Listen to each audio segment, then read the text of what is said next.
wabarakatuh.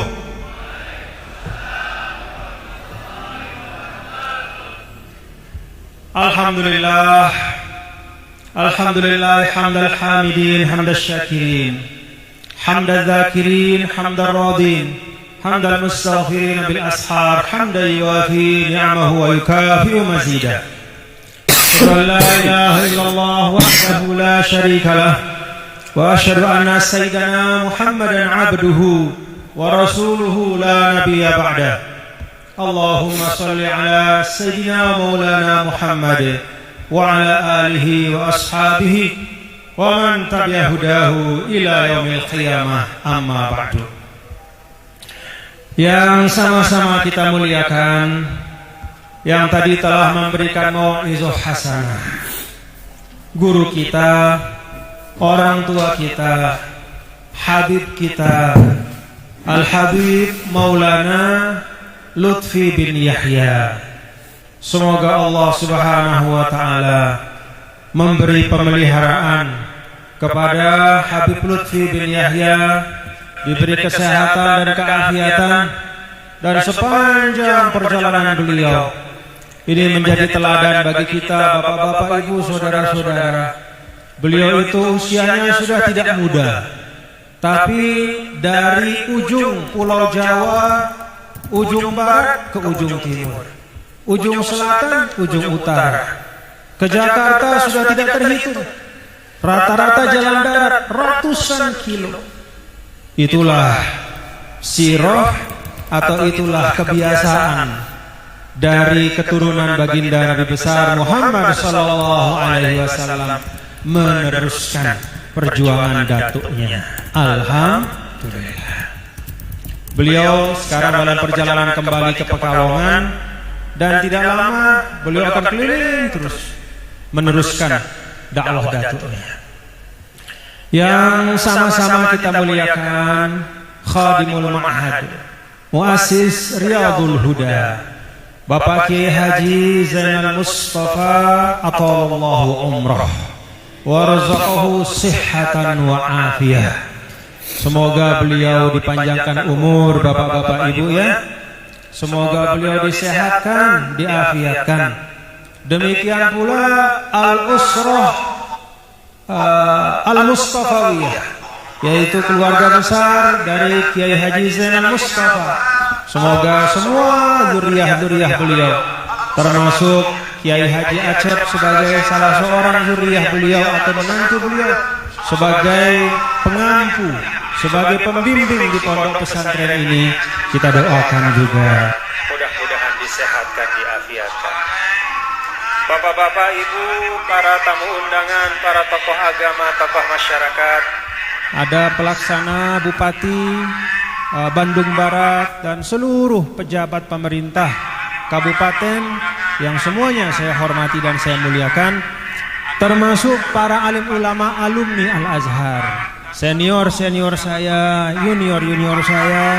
Ada di sini Dr. Ahmad Khairuddin, ada Kiai Haji Iqbal Muhajir, banyak ya, tidak dapat saya sebutkan satu persatu, semuanya saya muliakan. Dan yang paling saya muliakan, saya cintai Bapak Ibu yang ada di depan saya.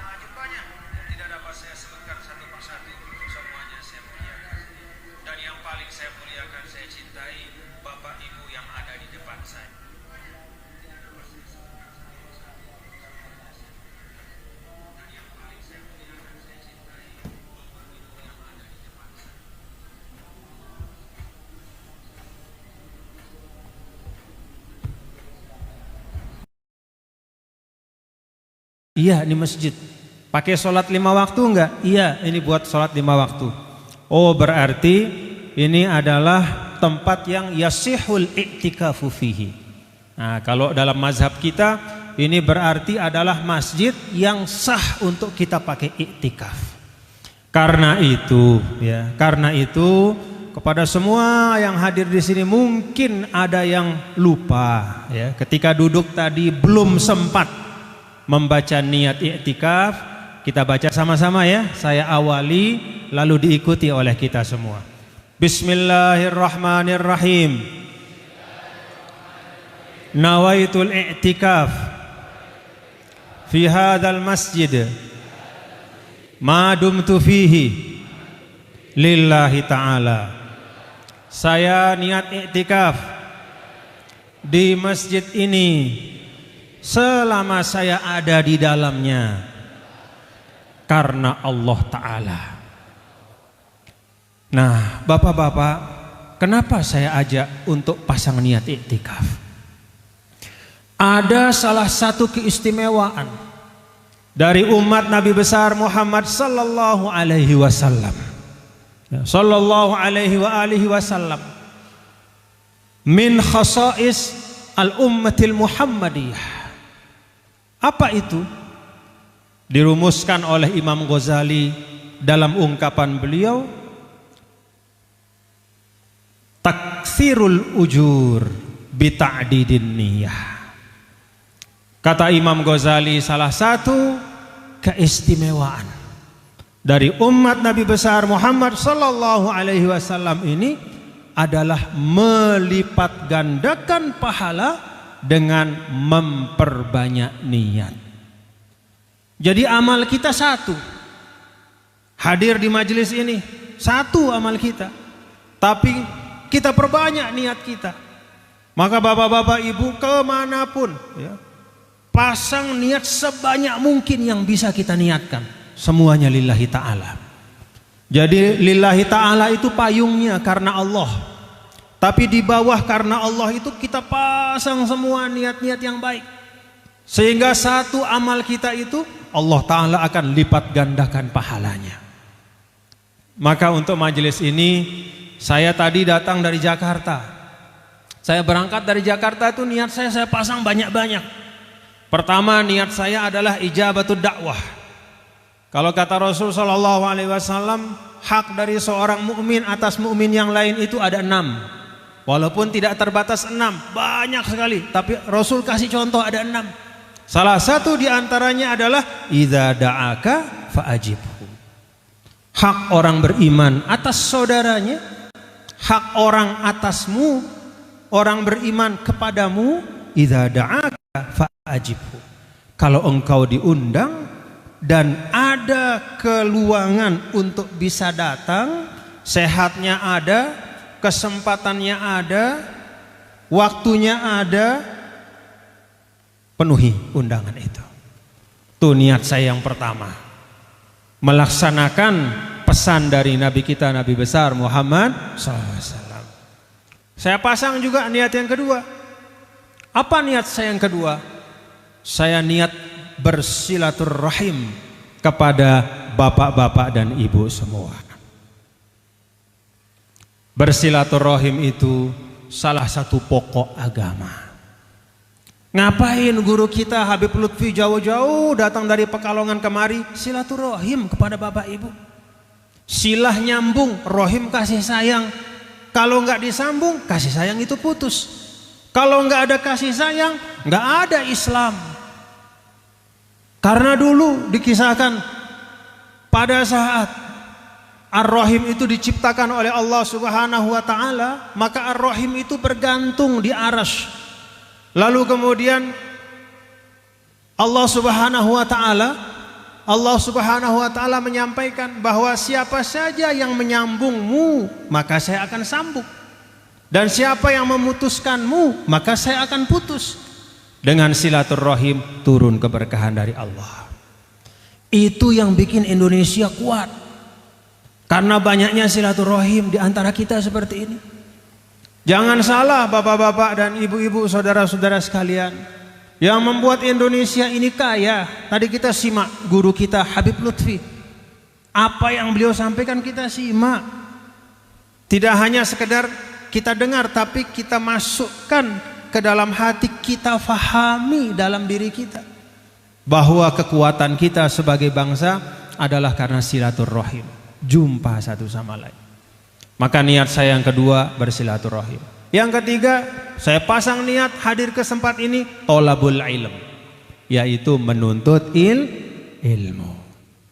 Tadi saya datang, walaupun masih di tempat sebelah saya sholat, tapi saya udah simak Habib Lutfi menyampaikan tentang bagaimana kebesaran karunia Allah kepada kita umat manusia, kepada bangsa Indonesia, saya simak.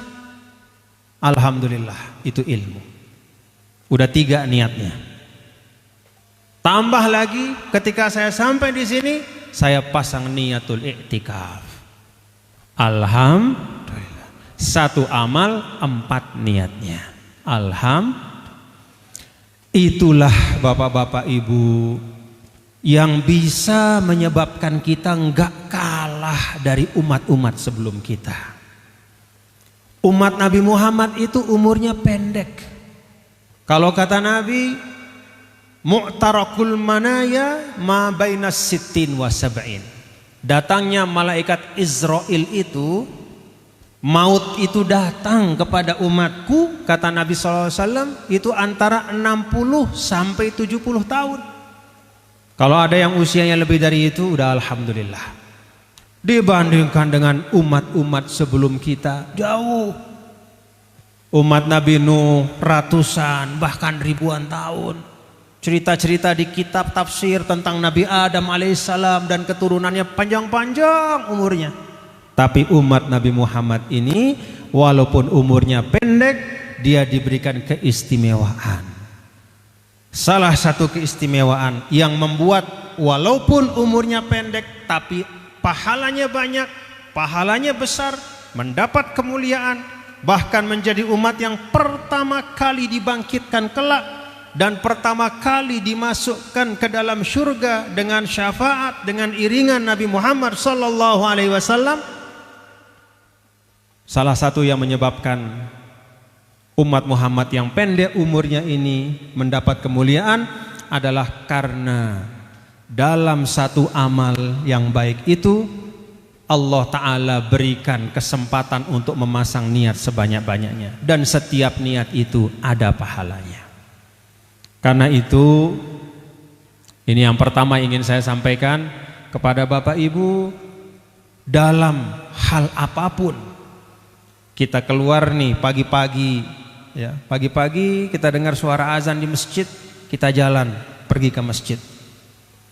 Niat yang pertama sholat subuh, tapi pasang juga niat, ya Allah, niat saya melaksanakan subuh berjamaah mencari ridhomu ya Allah. Pasang lagi niat yang kedua, ya Allah, saya subuh berjamaah ini karena meneladani Rasulnya Allah. Dapat tuh pahala meneladani Rasul. Ya Allah, saya niat subuh ini untuk memperkuat persatuan umat ya Allah, karena umatmu ini kalau berjamaah semakin kuat. Dapat lagi 1 pahala. Terus saja cari niat-niat yang baik. Semuanya di bawah lillahi ta'ala, tapi kita perbanyak niatnya. Nah, dengan itu bapak-bapak dan ibu saudara sekalian, umur kita pendek ya, di dunia dibandingkan para nabi dan rasul dan umat-umatnya, tetapi pahalanya bisa jadi lebih banyak. Kenapa? Karena niat-niat baiknya itu juga berlipat ganda.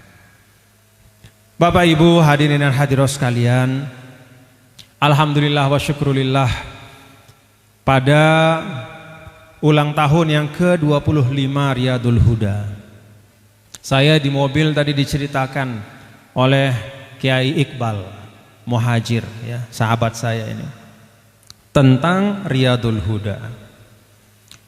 Begitu saya duduk tadi, Kiai Asep juga menceritakan kepada saya. Hanya satu yang ada di hati saya dan terucap di lidah saya, Masya Allah, Tabarakallah. Kadang-kadang kita merasa, kok hidup kita ini lemah sekali. Dikit-dikit datang masalah, dikit-dikit datang problem. Kadang-kadang hati kita resah, pagi resah, siang resah, malam resah, bahkan sudah dapat rezeki pun masih resah. Mungkin salah satu sebabnya adalah i'timad kita alal makhluk la alal khalq. Karena kita nyandarnya, nih ada tiang nih, kita nyandarnya bertiangnya bukan kepada Al-Khaliq, tetapi kepada makhluk. Ini yang saya ambil dari Riyadul Huda. Maka kita ucapkan selamat ya Bapak-bapak Ibu ya. Selamat alhamdulillah untuk Pondok Pesantren Riyadul Huda ini, dan kita doakan mudah-mudahan Riyadul Huda ini selalu dalam keberkahan dari Allah Subhanahu wa taala. Apa yang dilakukan oleh pendiri Khadimul Ma'had, Allah lipat gandakan ganjarannya. Apa yang diteruskan oleh menantu, oleh keluarga-keluarga beliau, Allah ringankan bebannya. Allah ringankan bebannya. Alam nasroh, Allah ringankan bebannya. Dan kepada kita semua, kita dukung semua bapak-bapak ya. Kita dukung semua bapak ibu. Dukung terus Riyadul Huda ini untuk mensyiarkan apa yang dulu telah dirintis oleh ulama-ulama kita, apa yang telah ditanamkan oleh guru-guru kita. Tadi Al-Habib Maulana Habib Lutfi menyampaikan tentang Syarif Hidayatullah, yang jangankan hidupnya, meninggalnya pun bawa berkah. Makamnya diziarahi, daerah Sunan Gunung Jati, makamnya diziarahi, penduduk di sekitar makamnya dapat rezeki, orang-orang yang ada di sekitar itu mendapat berkah, masyarakat banyak, bahkan pun yang non muslim juga dapat limpahan keberkahan. Tidak hanya ketika dia hidup, ketika wafatnya pun beliau memberikan kebaikan untuk manusia. Kenapa bapak-bapak dan ibu? Nah, tadi Al-Habib Lutfi menceritakan. Nah, ini saya ingin sedikit saja ya, menambahkan yang beliau sampaikan. Habib Lutfi, guru kita, menyebut nama-nama ulama itu untuk kita belajar jalan hidup mereka. Seperti apa para ulama pendakwah Islam dulu, guru-guru kita, wali songo, ulama-ulama kita berdakwah sehingga Islam tersebar di Indonesia tanpa ada pertumpahan darah. Bapak-bapak dan ibu-ibu, hadirin dan hadirat sekalian, ada catatan sejarah. Ini sekedar renungan saja ya. Ada catatan sejarah bahwa ada dua, katakanlah imperium. Imperium itu kerajaan besar di dunia ini yang pernah berkuasa, pernah membentangkan kekuasaannya sampai ribuan kilo jauhnya dari tempat dia lahir. Dicatat oleh sejarah ada dua. Yang pertama namanya Kerajaan Mongol. Kerajaan Mongol itu dulu pertama namanya Genghis Khan. Terus anak keturunannya sampai Kubilai Khan. Pada waktu kerajaan Mongol itu berkuasa, bentangan kekuasaannya itu sampai 25% lebih dari seluruh daratan di atas bumi ini. Jadi dari laut Jepang sampai laut Arktik namanya, dari laut Tengah atau laut Mediterania sampai ujung India, semua Iran, Irak, Cina, semua dia kuasai. Kerajaan Mongol luar biasa. Itu yang pertama. Yang kedua adalah Imperium Islam. Pada masa Abbasiyah, pada masa Fatimiyah, dulu kekuasaan dari Imperium Islam itu juga menyebar dari ujung barat sampai ujung timur. Beda tipis dengan kerajaan Mongol. Masih lebih luas kerajaan Mongol sedikit dibanding dengan kekuasaan Islam pada saat jayanya dulu. Itu yang dicatat oleh sejarah. Tapi, nah nih bapak-bapak, ibu-ibu ya, hadirin hadirat sekalian, pelajarannya nih. Kalau sekarang saya tanya Bapak Ibu, ada enggak peninggalan kerajaan Mongol di dunia sekarang? Ada enggak? Ada yang bisa bahasa Mongol? Ada enggak? Ada yang pernah membaca kitab-kitab berbahasa Mongol? Ada yang tahu peradaban Mongol atau bangunan yang hebat yang ditinggalkan oleh kerajaan Mongol yang luar biasa? Enggak ada. Bahasanya enggak ada yang tahu. Kitab-kitab yang tulisan bahasa Mongol juga enggak ada. Bangunan-bangunan yang melambangkan kehebatan Genghis Khan menguasai dunia enggak ada.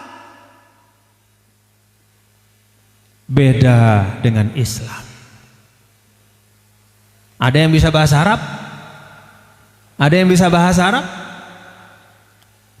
Semuanya bisa. Al-Fatihah bahasa Arab. Bisa baca suratul Fatihah? Coba bayangkan, kita ini di Indonesia lebih dari 1000, bukan hanya 1000, bahkan beberapa ribu kilometer jauhnya dari Mekah, beribu-ribu kilo dari Mekah. Kita ini bukan orang Arab, ada sebagian keturunan Arab, tapi sebagian besar di Indonesia bukan orang Arab. Ada yang Sunda, saya dari Lombok, suku saya suku Sasak, saya orang Sasak. Ya, panjenengan, sampean, Anda semua, antum itu banyak dari Sunda, ada dari Jawa, Padang, Sulawesi, Papua, Sumatera, segala macam suku bangsa. Tapi ketika kita Muslim, lidah kita dimudahkan untuk mengucapkan kalimat-kalimat bahasa Arab. Alhamdulillah. Tadi dengar qori kita Al Ustaz Salman, saya sampai kaget tadi begitu dengar beliau baca Quran. Rasanya seperti qori Abdul Basit, Abdul Somad yang di Mesir itu hidup lagi. Saking indahnya. Itu yang saya dengar bacaan beliau itu seperti yang saya dengar tahun 90-an ketika dulu saya di Kairo. Ketika kami naik bis, ya, ini ada Dr. Ahmad Khairuddin, ada Kiai Iqbal, teman-teman alumni Kairo tahu persis. Kita kalau ngaji di Al-Azhar tuh naik bis tiap hari, bapak-bapak. Pegangan tuh, gantungan di bis karena bisnya penuh. Berangkat dari tempat kos sampai ke Al-Azhar. Di dalam bis itu, semua supir bis itu selalu nyalain tipnya itu Al-Quran. Yang paling populer radio di Kairo itu namanya Izaatul Quranil Karim. Radio Al-Quran, 24 jam Al-Quran. Semua qori-qori terbaik itu kita dengar di bis. Makanya orang Mesir itu banyak yang hafal Quran karena Al-Quran terus yang didengar. Di bis itu dengan Al-Quran, di pasar-pasar, kios-kios nyalain Al-Quran. Nah, salah satu yang favorit di bis itu adalah Al-Maghfurlah Al-Qari wal Muqri Abdul Basit Abdul Samad. Itu yang paling populer. Selain ada Syekh Khalil Husari, ada Syekh Ismail Minshawi dan banyak, tapi Abdul Basit, wah itu nomor 1. Itu suaranya mirip tadi, gayanya itu sama Ustadz Salman. Jadi orang Sunda kalau ngaji nggak kalah dengan orang Mesir asli. Orang Sunda ngaji nggak kalah sama orang Mesir asli. Kalau tadi beliau nih suaranya diperdengarkan di Mesir, nggak ada yang nyangka orang Mesir bahwa itu tadi orang Sunda. Dipikir orang Kairo, dipikir orang Tonto, orang Dimyat, orang Arab asli. Lidahnya muzallalah nih, lidahnya orang Indonesia, umat Islam itu dilunakkan untuk membaca Al-Quran. Alhamdulillah. Nah, bapak-bapak, ibu, ya, Mongol yang kekuasaannya seluruh dunia sekarang nggak ada yang tahu, nggak ada yang kenal, nggak ada yang tahu bahasa Mongol kayak apa. Sekarang catatannya itu yang bisa berbahasa Mongol, yang menggunakan bahasa Mongol sebagai bahasanya di dunia ini cuma 7 juta orang. Penduduk Jawa Barat aja 40 juta, cuma 7 juta orang. Padahal dulu dia menguasai dunia. Kenapa bapak-bapak ibu? Nah ini rahasianya ya, kata ulama nih. Kenapa? Kekuasaan Mongol yang demikian hebat itu, yang demikian luar biasa dahsyatnya pasukannya, bisa menghancurkan Baghdad. Sampai sungai di Baghdad itu jadi hitam gara-gara semua kitab yang ada di perpustakaan Baitul Hikmah dilempar ke sungai.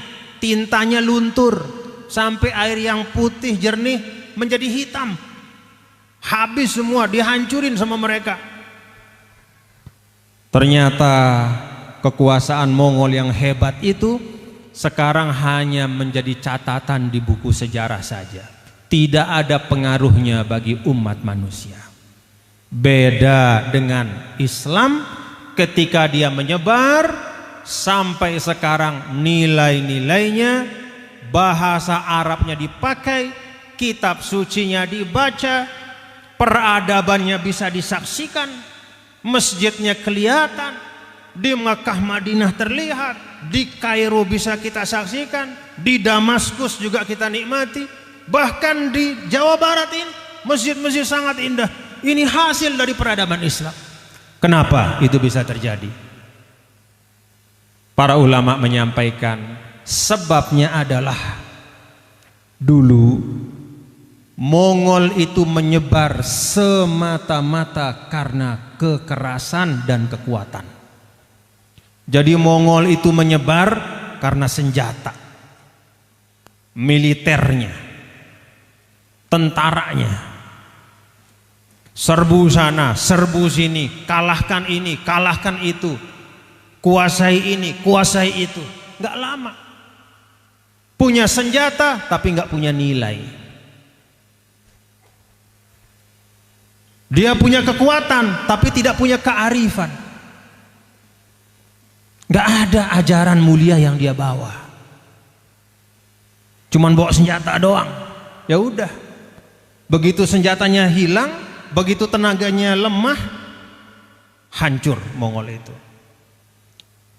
Nah, kalau Islam, nah ini bapak-bapak ibu ya, Islam itu menyebar utamanya adalah dengan kekuatan al-usulul akhlaqiyah. Itu kata Syekh Muhammad Arafah, guru kami di Al-Azhar dulu, bahwa Islam itu menyebar di seluruh dunia ada dua faktor utamanya. Yang pertama al-usulul akhlaqiyah, dan yang kedua sulukud du'at ilaih. Apa arti usul akhlaqiyah? Al-usul itu jamak dari aslun. Aslun artinya prinsip, nilai. Akhlaqiyah artinya etika dan akhlak. Akhlak, adab. Jadi ketika para pendakwah, para pejuang Islam itu datang, mereka datang ke negara-negara yang jauh itu tidak hanya membawa suara kuda, derap kuda, tidak hanya membawa suara gemerincing senjata, tapi yang mereka bawa nilai-nilai akhlak mulia. Sehingga ketika senjata itu sudah dimasukkan ke dalam sarungnya, ketika kuda itu sudah diikat di tempat ikatannya, nilai-nilai akhlak itulah yang terus menerus menyebar. Sampailah ke tanah Sunda ini. Pernah dengar ada pedang dari Arab yang datang ke sini? Pernah mendengar ada pasukan bersenjata yang datang bawa Islam kemari? Al-usulul akhlaqiyah. Itu yang istilahnya hard power dengan soft power. Hard power itu ya senjata. Apakah senjata nggak penting? Penting pada tempatnya. Bukan berarti dulu umat Islam nggak punya pasukan, punya. Pasukan Islam justru pasukan yang sangat hebat.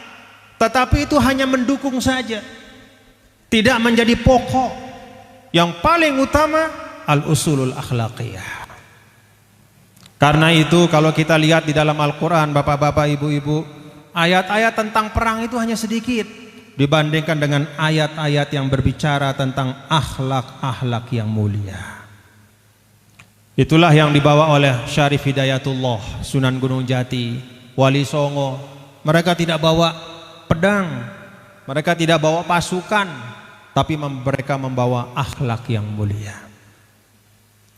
Nah, oleh karena itu saya mengajak kita semua, ya, bapak-bapak, ibu-ibu yang ada di Riyadul Huda ini, mari kita sambung akhlak-akhlak itu. Jadi akhlak-akhlak yang kita terima dari guru-guru kita, udah pegang aja itu. Nggak usah ikut-ikut paham-paham aneh-aneh. Ya. Apa yang kita terima dari masyayikh kita, apa yang kita dapat ijazahnya dari kiai-kiai kita, apa yang kita sudah terima dari habaib-habaib kita, udah pegang udah itu. Ada yang tanya sama saya, ya, ini di Lombok, Tuan Guru katanya, ini ada penceramah mengatakan yang paling bagus itu berpegang pada Quran hadis katanya. Pokoknya harus ada hadisnya, harus ada Qurannya. Jangan hanya pendapat ulama, jangan hanya pendapat mazhab, tapi harus ada ayatnya, harus ada hadisnya. Saya bilang sama yang nanya, gini saja, ini gambaran sederhana. Itu pohon apa tuh? Pohon apa? Mangga. Mangga ya? Mangga. Ada buahnya enggak? Ada buahnya enggak? Misalnya tuh pohon mangga, ada buahnya. Buahnya banyak. Lalu kita lihat ada buah yang kulitnya merah. Lalu kita ambil. Wah, kulitnya merah tuh. Ini pasti manis. Lalu kita ambil. Begitu kita kupas, kita potong daging mangganya, kita makan, ternyata pahit. Bahasa sini apa tuh? Mesem. Asem. Asem. Padahal kulitnya merah. Padahal segernya kalau mata kita, karena kita nggak ahli. Beda kalau orang yang ahli. Begitu kita akan mau menikmati, wah kayaknya mangga ini enak, tar dulu katanya, biar saya yang pilihin. Lalu orang yang ahli itu dia pilih karena dia mengerti. Dia pilih mangga yang paling pas, yang dia tahu mangganya udah matang, lalu dia kupasin, lalu kemudian dia buang bijinya tuh, lalu isi mangga itu dimasukkan ke juicer, lalu kemudian dia nyalain juicernya, dia bikin jadi jus mangga. Begitu selesai jus mangganya jadi, dia tuangkan ke gelas, dia kasih kita. Mau pilih yang mana? Pilih mangga sembarangan hanya gara-gara kulitnya merah, kita petik begitu saja,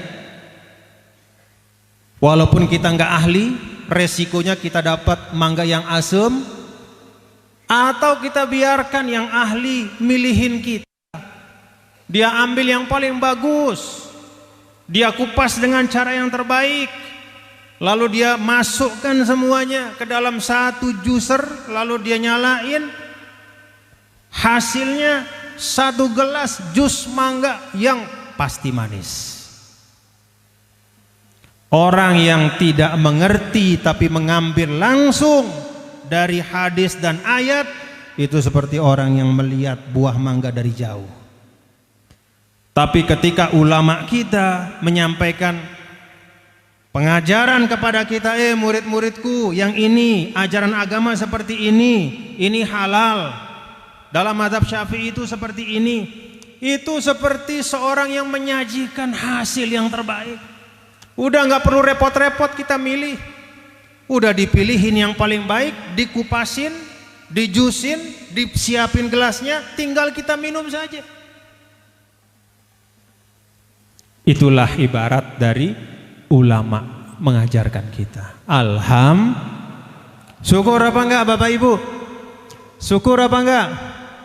Mau metik sendiri apa dapat juz? Mau metik sendiri apa dapat juz? Mau ikut kata ulama atau orang-orang mengaku ulama? Banyak paham aneh-aneh. Karena itu saya sampaikan, tetaplah Riyadul Huda, ya. Apa yang disampaikan Habib Lutfi itu seperti jus. Coba Habib Lutfi datang kemari ngasih kita jus, masa nggak diminum? Minum apa enggak? Alhamdulillah. Ulama-ulama kita, Kiai Acep, biar beliau yang belajar. Udah beliau yang Quran hadisnya udah. Beliau yang baca kitabnya. Nanti tinggal beliau menyampaikan kepada kita inti sarinya. Itulah jalan para ulama.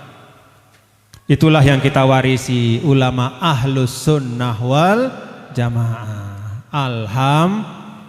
Jadi Bapak Ibu hadirin hadirat sekalian, pokok-pokok ilmu yang telah diambil intisarinya oleh para ulama, itulah yang kita warisi. Sebagai nahdin nahdiyat, keluarga besar Riyadul Huda, mari kita jaga ini semua. Ya. Karena dengan itulah maka cahaya Islam ini akan terus menerangi Indonesia, ya. Jadi cahaya Islam yang bersumber dari nilai-nilai Islam yang tumbuh, hidup, berkembang di tengah masyarakat, inilah yang akan menjadi benteng terkuat bagi Islam di Indonesia. Mudah-mudahan apa yang saya sampaikan ada manfaatnya untuk kita semua. Dan pondok pesantren Riyadul Huda ini Allah Ta'ala yahfaz hazal ma'had wa yaj'aluhu ma'hadan mubarakan mahfuzan madal ayyam ma'muran bitullab wa talibat yataharraju fih tullab wa talibat nujaba wa najibat mujahidin mujahidat muhafizin muhafizat lidinillah walil watan. Amin ya rabbal alamin. Terima kasih. Wallahul muwaffiq wal hadi ila sabilir rasyad wa huwal muwaffiq ila aqwamit thariq. Wassalamualaikum warahmatullahi wabarakatuh.